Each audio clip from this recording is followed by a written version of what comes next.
How to fix the weird spacing between the words in Google Docs. Hello everyone, my name is Smile, and in this video I'm going to show you how you can do that. Google Docs for that.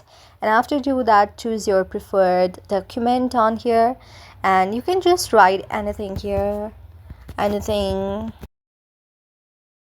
just adding some text so you can know how you can fix it. So after adding some text right here, now I want to add and fix this word spacing which is not quite correct. Then what you can do is, you can see on the down section there is the very option of this thing. You can choose it in any format you want to.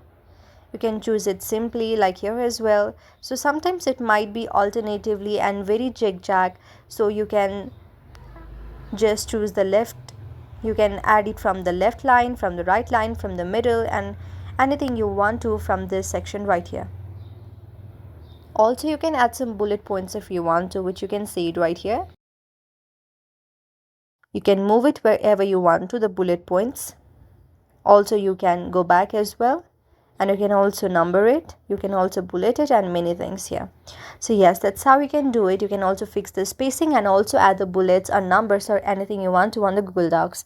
Hope you like the video, and if you like the video then please do hit the thumbs up and subscribe button, and also comment in the comment section below. Thank you for watching.